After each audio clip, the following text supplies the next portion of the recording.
should be starting any minute now. We'll wait for Sabiha to confirm when it's on. Okay, yeah, it looks like we're live. So good morning, good lunchtime, good afternoon, everybody who's here with us today, watching on the group. Welcome to episode 3 of what is now going to be known as the We Are Careers show. So thank you for those who kind of voted on the name change. And this is now our new program. I think it was one that everyone felt resonated really well with the purpose of it, which obviously is it's not just about us, but it's about group members getting involved, and it's supposed to be a kind of collective collaborative exercise. So I think it's a really appropriate name. So really pleased that was what was selected. Secretly was hoping for that. So for those who've not watched before, my name is Chris Webb. I'm an employability advisor with Sheffield Hallam and member of the Career Development Institute, registered career development professional, and I'm joined by my colleague Sabiha. So pass over to me. Hi, good afternoon, everyone. Great to see some great familiar faces and also some new faces as well. My name is Sabiha. I'm a private practitioner. I work internationally and I specialize with working with millennials and helping them land their sort of next job faster or help them figure out career confusion. Fab. So if you've watched a couple of the previous episodes, you'll have seen that we focus on a different topic each time, and obviously you'll also see we have somebody different with us this time. So we're going to talk about the topic that we're actually going to be addressing in a few minutes' time. But first of all, we'd just like to welcome CDI Chief Executive Jan Ellis to the broadcast with us today. Thank you. Hello, Jan. Nice to be here. Beautiful sunny day. What more can I ask for? Oh, we've not got that here. That's a bit disappointing.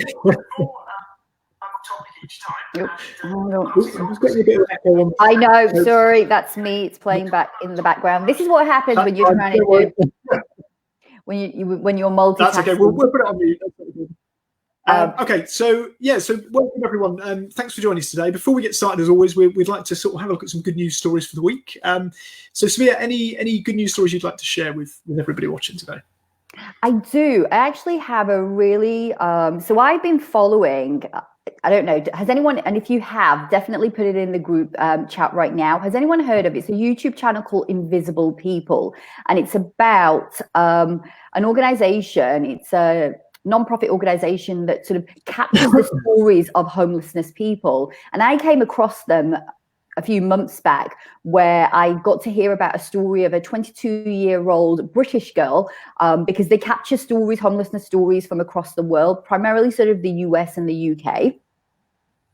And they captured this story about a 22-year-old young girl called Natasha, who at the point of being interviewed had been homeless for almost 4 years, which means that at the age of 18, sort of when most teenagers are going out, partying, having a good time, I mean, she was literally trying to survive on the streets. And I will post the video of this in the group chat later as well, so that you can check out this video. And what really sort of, now you might be thinking, why Sabiha, why is that a sort of feel-good story? Well, there is a bit of a happy ending to this. Now, in the original video, which was done back in 2012, the person that was sort of talking to her asked the question about her career aspirations. And you'll see it, for those of you that are, don't have time and want to just kind of get to that bit in the video, it's 1 minute, 20 seconds. And when she's asked about her career aspirations, just look at how her face just lights up when she starts talking about how she wants to get into creative writing. Now, fast forward a few years into 2018, and she is now no longer homeless. And she updated the organization to say that she's now working 3 jobs. She also is a mom now, and I won't reveal sort of everything, but there is definitely a great sort of like feel-good factor there that I want you guys to check out. As I say, I will post the links in the group later. And what that just reminded me of is that the work that each and every one of us does as a career practitioner is transformative. It's life-changing.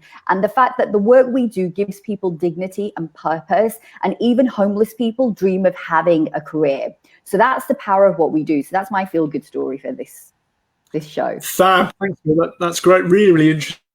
And also, if you're watching the broadcast at the moment, if you've got any good news stories you'd like to share, please do pop them in the chat. That would be great, so we can kind of have a look at some of those comments. I think to give a little bit of a spoiler for what we're going to be talking about today, my good news story, I suspect, is a lot like a number of people over the past couple of weeks, which was we've actually heard a prominent cabinet minister say that careers advice works. Unbelievable. Rishi Sunak, never thought I'd hear it, although obviously the proof will be in the pudding, as we're going to discuss a bit later today. Jan, any good news stories you'd like to share with us from the past week or so? Mine probably all relate to things that I'm doing with the CDI at the moment. And one of the big ones for me is that we're launching our first accredited course for career coaches. It's on the website now, and it's really for career coaches who've got the coaching bit, but want the underpinning careers theory and knowledge and labour market information and careers information to be effectively working as career coaches in our space. And that is going live this autumn. Yeah, fantastic. Great news. I know we've got a range of other kind of CDI news to sort of share at the end of the broadcast as well. So some really exciting stuff going on. And I know you said, Jan, oh, sorry, we got the echo there. Sabiha, can you just pop that on mute? I have. Right? Yeah, no, it is. That's exactly what I've been trying to do. It is. I'm actually just going to just come out of the group. We're good. So yeah, and I know you were saying as well, Jan, I think the time during lockdown has given people an opportunity to be more creative and more innovative with some of the things that are being offered, which I think is great. So before we get started on today's topic, which will be very, very topical, we'll kind of come to in a second. I know some people watching this will kind of know Jan already as Chief Executive CDI, hopefully, but some may not. So Sabiha, just over to you really for perhaps a chance to explore that a little bit more. Our guest today before we get started. I do. Thank you for that, Chris. So I have been following sort of various different CDI groups, and there was one particular post that was in the private practitioners group. So this is a shout out to David. Hey, David. And he posted a topic on what have you learned about, he was talking about what I've learned about my job as a career practitioner in lockdown.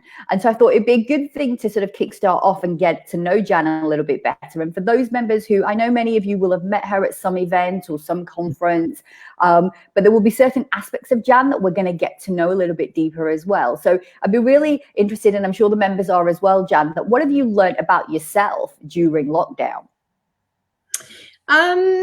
Oh, really difficult one. I've learned that actually I need to give a bit more time to myself in between how I plan things and how I plan meetings. I was saying earlier to Chris, I've been sat in this chair since 8 o'clock this morning and only got up at 11:45 to go and do something else. So I think I always knew I was conscientious, and I think that hasn't changed during the lockdown, really. But I also feel I've got to the point now when I would like to be doing things that are a bit more gregarious. It's nice having Zoom meetings and Zoom parties and all that sort of thing, but I'm about ready to go out and meet the world now.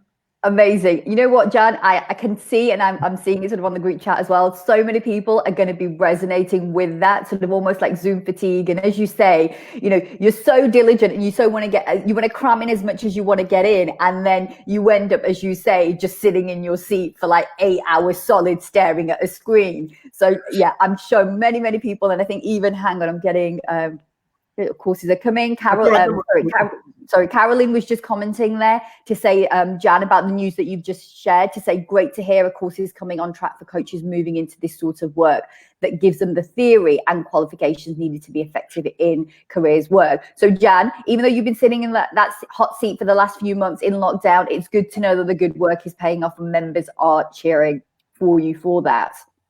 I think I do. We're getting a lot of very positive feedback, which I'm delighted with. I think, it's an unknown situation for everybody, but I really do feel CDI has pulled out the stops and trying to provide, as much stuff as we could for free for our members to help them engage. And in the time they've got, develop their own CPD.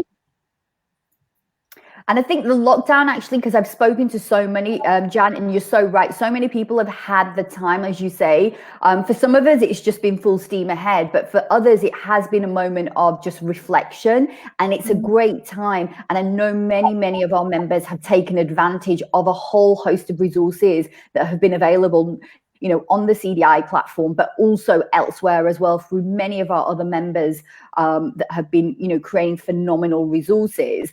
And so speaking of self-care, because that's, you know, what I'm hearing, Janice, is that, but at the same time, yeah, we want to do the work that we do, but also at the same time as well, we've got to take care of ourselves and practice a bit of self-care.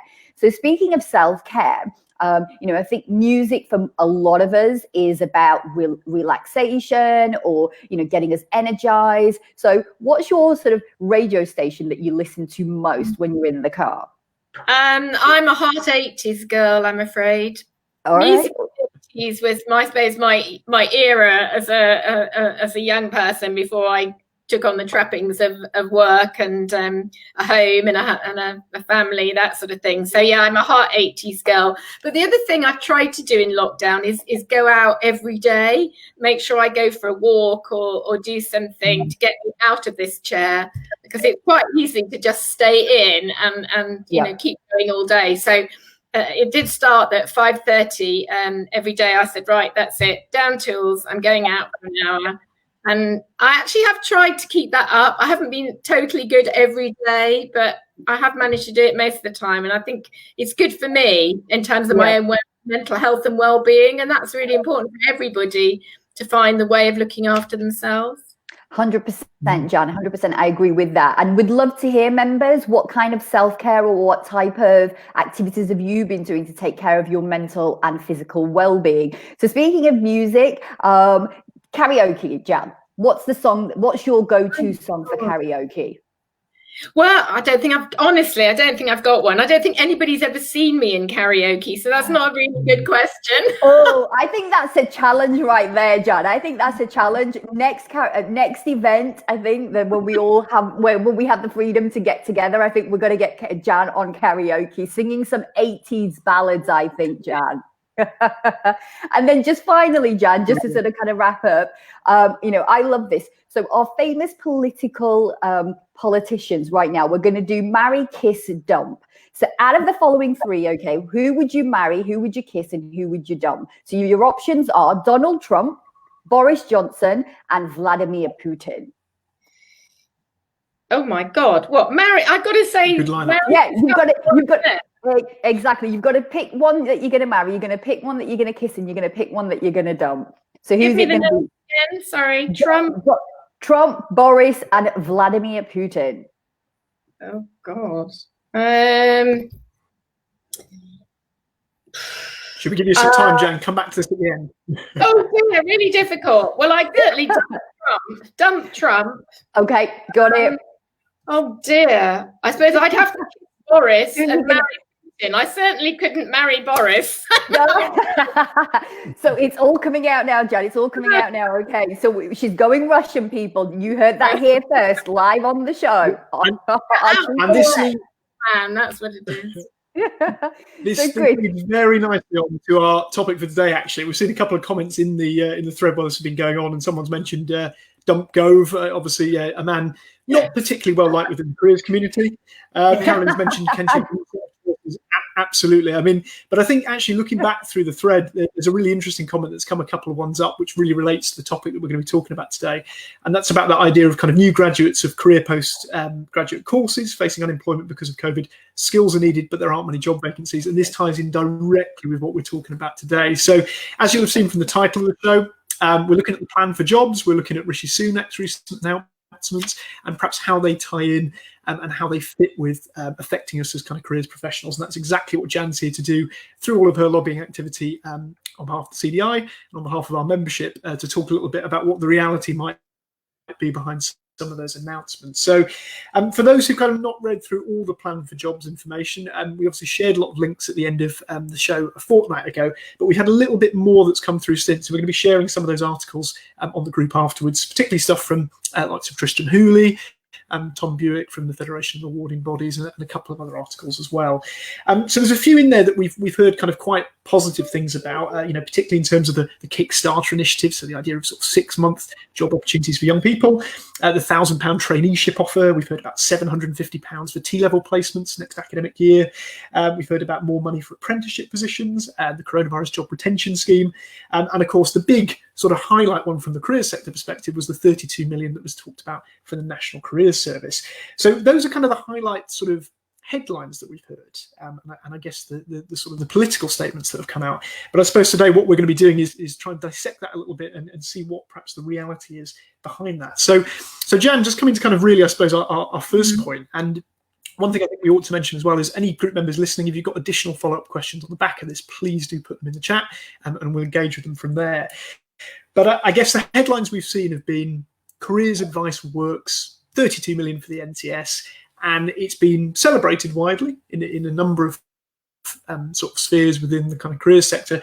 But I suppose the question that we might have is, this really calls for celebration, or is it a bit of a false dawn, or perhaps somewhere in between? So Jan, it'd be really interesting to hear your kind of reflections on that, just as a starting point. My take at the moment is I was excited as everybody else when I heard my new friend, my best friend Rishi, say, I've seen it, careers advice, it works. But as we've looked at some of the detail of that, I do have a lot more questions than I seem to we've got answers for. I think it's really important to understand what the 32 million is for and how it's likely to be spent. What the government has said is that the actual contracts for National Career Service will be extended. They were up for renewal this year, but as part of this deal, they're going to be extended until March 2022. So this money is really over 18 months expenditure. And for me, it sounds very good, but there are a couple of really big unanswered questions here. Number one, how is the National Career Service going to gear up and get more staff in place in a very quick space of time in order to start delivering more to the world? Number two, if the priority groups do not change for the National Career Service, I don't really see how it can do a lot more delivery and working with people who we really see as being at the core of the post-COVID-19 crisis. That is those people who've been on furlough, and that tapering off will be happening through the autumn. Young people who are unemployed, these are not a priority group currently for the National Career Service. Or people who have just become unemployed. I think the priority group, as far as the NCS is concerned, is adults who've been unemployed for 12 months or more. So for me, there's got to be a lot more work and detail. Those priority groups need to be reviewed and altered, certainly flexed and extended. And also, I think there has to be some serious consideration about where the staffing is going to come from, particularly if we're talking about level 6 qualified and above career development practitioners, because all of our analysis shows is that there are a skill shortage. And I've been telling the government this for at least 12 months. Jan, just on that front really quickly, we've had a really relevant comment actually in the thread about this, and I think it leads back to something you were talking to us about yesterday actually. Wow. And this person's mentioned, apologies Facebook user, I can't see your name in the thread, but I'm interested to see how it would impact on FE. Only 17% of colleges providing careers interviews at level 6. I know we've spoken about how in schools we're talking about only 60%, but still only providing that sort of personal guidance side of Gatsby. My dissertation research is showing that there's still issues in professional identity within FE practitioners and support for Gatsby. So a really, really good point there. And what are your thoughts on that, Jan, in terms of the kind of recruitment side of this? Well, I think there's a huge issue around workforce development for our whole sector, but the FE sector is particularly interesting because the current government will be launching a new FE white paper in the autumn. And we're led to believe that careers education and guidance will be a strand of that paper, and that the careers is an important strand of the paper. So it will be interesting to see if we're able to get some change there. I do agree with what the member has said in that, all the evidence from the National Career Service around what's being achieved in Gatsby benchmarks around benchmark 8 is really interesting. Because what I think it's saying is that, okay, 60% of schools who've completed campus have achieved benchmark 8, but that still means 40% haven't. It depends if your glass is half full or half empty. I think it's appalling that 40% of schools who've completed campus have not actually we've got a qualified careers advisor in place doing personal career guidance interviews. Because let's be honest, the only statutory requirement on schools is that they do just that. They deliver personal guidance. So I think absolutely. we've got to go on the benchmarks, quite honestly. And I think the whole COVID thing, is going to have an impact on that from, going back in school in September. Jan, I think you've just unraveled a whole new topic for another show where we could sort of get into this and talk about and explore what the impact, as you say, rightly so, about what the impact of COVID is, but also how schools were coping before COVID and what that needs to now look like, what new sort of elements and innovations do we need to embrace, so as you say, to help increase that number from that 40%. So even a 5% increase or 10% increase would be moving the needle in the right direction. So I think I've come round to feeling very strongly and lobbying that what schools need, the schools bit the market, and you could argue this for FEs, they need some discrete apothecated funding that is ring fenced for and to pay for professional career guidance in school. Sorry, that we wrote a letter to Gavin Williamson, an open letter to the Secretary of State, which had over 1,000 signatories, politicians, members of the House of Lords, key influencing organisations, members of the CDI. And I have in my inbox the next iteration of that letter, and I'll be sending out a letter to those 1,000 individuals and organisations later this week that's going to say, we don't want to be churlish about this. 32 million is great, and that's a step forward. But actually, that what you're offering is not answering our plea, which was for the government to commit to a career guidance guarantee that would actually provide additional support for both young people and adults. And that's not what we're getting at the moment. So watch the space and everybody will get to see the letter. Well, you heard it here first. You heard it here first, members. Exclusive from Jan. Just on that front, Jan, actually, from leading on from what you've mentioned there, I think there's a couple of things that we're going to need to pick up, obviously, in later shows. I think we've talked about this idea of doing more stuff around the home nations, definitely. We've had a couple of comments in the group about that, and Carolyn's mentioned trying to tempt careers professionals to what sounds like a lovely careers job in Powys in Wales. So I probably pronounced that wrong, so sorry, Carolyn. But yeah, I think it's brought up something there around, actually, in terms of kind of the home nations. It's quite a different picture. And I know that's something that we're going to be picking up in future shows. So if you are involved in careers delivery in home nations, I appreciate some of the stuff from the Plan for Jobs doesn't necessarily apply in the same way. So please do pop your thoughts in there. The other comment is nationwide. No, go on, Jack. The workforce development point is nationwide. There are skill shortages in Wales because the CDI covers the whole of the UK, as we're saying. There are skill shortages in Scotland, and Northern Ireland does not run a course for the training of career practitioners anymore. So that is a UK-wide problem, actually. Yeah. And that's good. It's a really good point to make, Jan. I think the other one that's come in there in the thread is just about the idea of sort of those the FE white paper that you're talking about, and we have actually got an article that we'll share in the group afterwards about some of the thoughts around that. But I suppose it's there about that idea of, is it mandatory or is it guidelines? And I think that leads nicely to what you said about the career guidance guarantee. And I guess what we're talking about, what you've been talking about with the money, is it's great to see it and great to see the announcement, but I suppose moving forward, where do you think maybe within the Plan for Jobs and some of the announced money, they haven't done enough? What perhaps should we be looking for moving forward? Well, I feel like I'm getting to be like an old record here, stuck in a groove, but I still think it is appalling in this country that young people have left school, and they have now, they're on school holiday, but there is nowhere further they can go to access personal career guidance, really, until when the exam results come out.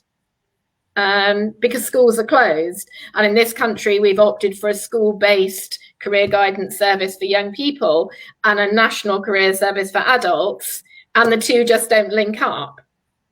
We do have a national career service helpline, but that is not staffed by enough qualified practitioners. So there is a big gap. And surely you'd think during this great pandemic period that we'd be seeing lots of adverts for the National Career Service helpline, but I don't think I've seen the one. Do you know what, Jan, you raised such a great point, a couple of really great points there in terms of how for young people. And I know this show has made a really sort of, there's been quite a bit of focus on young people. And for all our members who work with adults and mature job hunters and returnees, promise you there will be shows that we'll have coming up that will be focusing on those themes as well. So we will be sort of talking and tackling and looking at those challenges that older job hunters, more mature job hunters face as well. But Janet, coming back to just your point, because I'm really keen the fact that we've got 4 more minutes left of the show and there's so much more to cram in, and I know Chris is like scrambling trying to make sure that we cover everything, is the fact that you're right, actually, that's a really good point, that it's very fragmented in terms of the provision. Like, for young people, they only get access if they're in schools or if they're in a college or university, and it's sort of 9 months of the year they get access to that service. And the fact that now we've proven as an industry that actually we can run virtual and distance learning type delivery of provision of career guidance. So how do we take that forward? So yeah, some great points there, Jan. Thank you for that. So Chris, I know you want to sort of move the conversation along, because I know we've got a couple of things that we want to talk about when it comes to the latest updates in general news, and then obviously the CDI news as well. So back over to you. Yeah, Chris. Absolutely. That's great. Thanks, Sabiha. I think, yeah, Jan, I suppose the final thing really, and we would love to have you for a lot longer to kind of go through some of the stuff. But you've been on Zoom since 8 o'clock, so we need to be kind. I suppose really moving forward, you've mentioned about the kind of the follow-up letter to the one that sent out to Gavin Williamson, and I guess for any kind of members watching this or who might watch the recording, it'd be really useful to know from a kind of lobbying perspective. There we go, the offending item. Follow-up letter.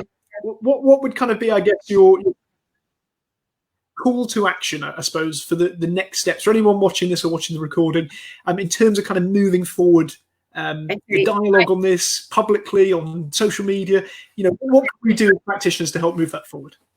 I think the message is loud and clear in the letter. Actually, it's thank you for recognising, Rishi, what you have, but the reality is that is not answering or dealing with the problem in the big enough way.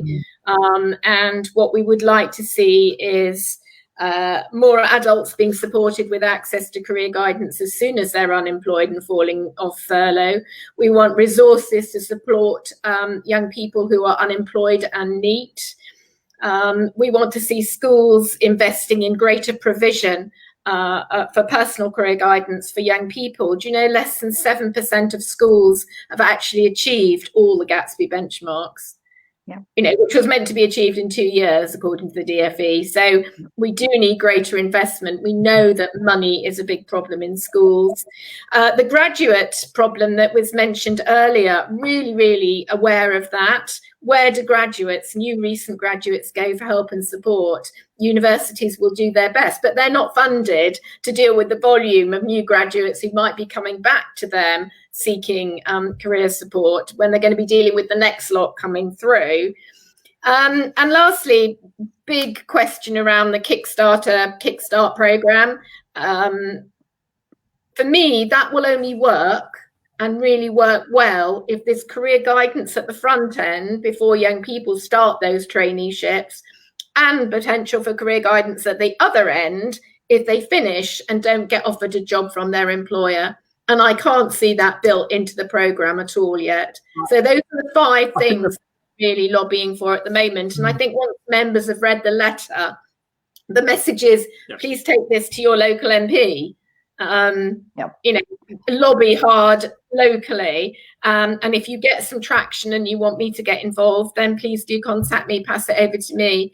I'm talking to members of Parliament every other day, and we don't know how long the current Secretary of State will be in his role, so I tend to think every person I speak to will be the next Secretary of State. So it's really important to influence them and share our ideas as far as what should be happening in the career guidance sector. So the Jan, is hashtag career guidance guarantee. Get the message out there. Fantastic, Jan, and thank you for that. And on that note about lobbying, I can already see that some of our members, Gina and Liz, have been out there pounding the streets, getting out there and talking to their MPs. So as Jan asked and requested of us, if we can all sort of, send an email, write a letter, get on the phone, go and sort of, to your MP surgery and go and have a conversation, just imagine the impact and the transformation that we can create.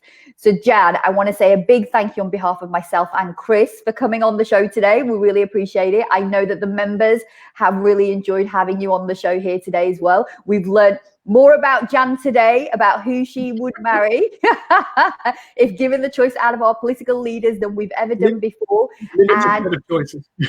And still as ever, it is great to see Jan lobbying hard for us as our, for our membership to make sure that our voice is being heard. And Liz just commented on there to say hats off to Jan for all her hard work with the ministers and influencers. So thank you, Jan, for that. And Chris, I'll just kickstart off now the CDI news. I'm going to do it really quickly. I'm just going to sort of do like a quick 60-second of the latest CDI news that we have got coming up. So some great news here that the CDI are doing at the moment is that they are now planning to split the register into 2 chapters, aka 2 sections, which will mean that career development professionals and those who are qualified to give career guidance and career leaders will be split up, and it will be published. They'll be publishing this list in those 2 groups 3 times a year, and this is going to be an alternative and additional to the search feature that we have on the website right now under the register facility. Also, a great thing that we have seen during this pandemic, which is that the CDI membership is significantly increasing, and that we are receiving, on average 15 new members each week. So if you are a new member and you are watching the show today, welcome. Thank you so much for making the decision to become a part of the CDI community. There is a whole host of resources that you can get access to. So do reach out, particularly here in the Facebook group, or sending out emails to the CDI team. The program of free webinars, and I know Jan spoke about this, including the digital bites, will be taking a little bit of a holiday, summer holiday during August, and will be kickstarting off again in September. And in the same theme, we've got the expert training online has taken off, and the CDI will be offering more masterclasses in August, and new sessions will be coming up in September. You then have the National Careers Panel, which has attracted over 200 delegates on the 10th of July and received some very positive feedback. So we'll be organising more panels of this nature. And Jan, I know we've still got you on here. If people want to get involved with this, is there a quick way that people can reach out and get involved with the National Careers Panel? If they wish to join one, it will always be promoted through the website and the news by email. But if they've got topics that they'd like us to discuss, then feed them through to me. Just send me an email. I'm working on our private practitioner group, actually, to be the next ones running a panel, which I hope will be about how you change your career from being a professional careers advisor to moving into being an independent practitioner. Fantastic. Oh, wonderful. Oh my God, Jan, you have dropped some real exclusive here today. I think the members have got some amazing, phenomenal sort of insights as to what's coming up, through the team. Because often, we don't, members might not always see or hear, but today I feel that they've really had the opportunity to sort of connect and hear about what's coming up over the next few months. And then just finally, another new initiative that will be kickstarted off in September, and which is being led by Dr. Barnham. And that's that there's going to be a new online research group. And again, as Jan pointed out, look out in your inbox or reach out to the team directly, or engage here on the Facebook group where you can learn more about all of these initiatives that we've spoken about here today. So Chris, I'm going to hand it over to you so that you can talk about the main news that latest main news that we have that's happened over the last couple of weeks. Fab, thanks, Sabiha. That's great. So we'll finish relatively quickly, because I know we've sort of run over, but we will be posting all of these links in the group. And just a reminder, obviously, that this recording will stay on the Facebook group if you want to watch it back. I think just to kind of echo some of the things that Jan said today. It's a collective effort, and as Carolyn mentioned in the chat, every conversation is an opportunity. So what better time for us to bang the drum as individuals as well as part of the collective for the CDI. In terms of the news that we've got to share, which again, as I say, we'll put in the group, a few more extended articles on the plan for jobs. A really useful article by Jonathan Boys of FISSS, Skills and Standards, looking at basically how young people have been disproportionately impacted in the apprenticeship market, which is really well worth the read. Another great article by Tom Buick of the FAB, which talks about why the government's FE white paper is kind of perhaps targeting the wrong things. Talks about yet again a German-style model, and he really sort of, I would say, astutely dissects why that probably won't work in the UK and why we shouldn't be, looking at that model necessarily. And then some really interesting stuff as well from Tristram Hooley about the plan for jobs and kind of unpicking the 32 million that's been brought up from the NCS that Jan has talked about today. It's also really worth keeping a lookout for the Pulse survey from the Institute of Student Employers. There's been quite a lot of feedback already that I've seen online about a lot of employers possibly not taking up any of the government initiatives. So it's interesting, despite these things being offered, it'll be interesting to see what type of companies take them up. Will it be more SMEs? Will any of the large-scale employers look at them? How will that affect the type of people that can access those schemes? So some really interesting stuff there. And also some links that we'll share in just to kind of show perhaps some more of the innovative kind of examples of careers-related or sector-specific events and work experience that's moving online. Got 3 really good stories to share. One's about the Digital Big Bang Fair. One's about the Virtual Health Careers Conference 2020 that's taking place this Saturday. And the other's about a construction firm, Story Contracting, launching full virtual with the innovative practice going on, not just within the career sector, but kind of wider as well. But thank you very much, everyone who's kind of continued to join us. As we've said, all of this you'll be able to watch back on the recording later. Thank you very much to Jan, once again, for giving up your time to be with us today. And in terms of kind of moving forward, we mentioned a little bit about the home nations. If you are currently a careers professional in one of the home nations interested in contributing to a show on your particular region, please do get in touch with us. It's one of the areas we're definitely looking at for future episodes. But yeah, thank you very much for your time today from Sabiha and I and Jan, and have a great day. Bye-bye. Bye. Hang on 1 second, just ending the broadcast.